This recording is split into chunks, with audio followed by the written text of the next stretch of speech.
சொல்லுவாங்க தமிழ்நாட்டில் வந்துட்டு டேலண்ட்ஸ் அதிகமாக இருக்கு அப்படின்னு நிறைய பேர் சொல்லுவாங்க. பட் ஆனால் அது வந்து ரியல் டைம்ல நிறைய ப்ரூஃபாக இருக்கு.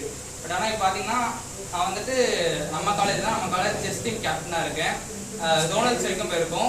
இப்போ வந்துட்டு பார்த்தீங்கன்னா செஸ்லேயே எடுத்துக்கிட்டாலும் வந்துட்டு இப்போ வந்துட்டு 2022 வரைக்கும் மேக்னஸ் வந்துட்டு வேர்ல்ட் சாம்பியனாக இருந்தார். பட் ஆனால் வந்துட்டு அவரை டிஃபீட் பண்ண முடியல. பட் ஆனால் வந்துட்டு அவரை டிஃபீட் பண்ணணுன்ட்டு பல கண்ட்ரீஸ்லேருந்து பிளேயர்ஸ் வந்தாலும் பட் இப்போ வரைக்கும் அவரை டிஃபீட் பண்ண முடியாமல் 2022 முன்னாடி வரைக்கும் டிஃபீட் பண்ண முடியாமல் இருந்தது. பட் ஆனால் வந்துட்டு நம்ம தமிழ்நாட்டு பிளேயர் இப்போதான் அவருக்கு 18 இயர்ஸ் ஆகுது, பிரக்யானந்தா.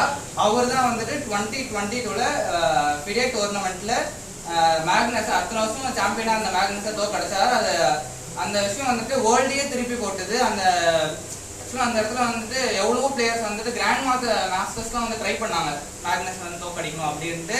இப்போ வந்துட்டு இந்தியாவிலுமே வந்துட்டு ஃபர்ஸ்ட் இருந்தது வந்துட்டு ஃபர்ஸ்ட் இந்தியாவோட பெஸ்ட் செஸ் பிளேயரும் வந்துட்டு நம்ம தமிழ்நாட்டு பிளேயர் தான் விஸ்வநாதன்.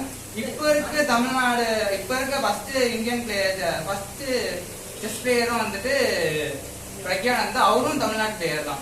ஆக்சுவலா வந்துட்டு டேலண்ட் வந்துட்டு நம்ம ஓப்பன் அப் பண்ணாதான் வந்து நம்ம டேலண்ட் தெரியும். ஆக்சுவலா வந்துட்டு நம்ம வந்துட்டு டேலண்ட்னா சொன்னா டேலண்ட் வராது.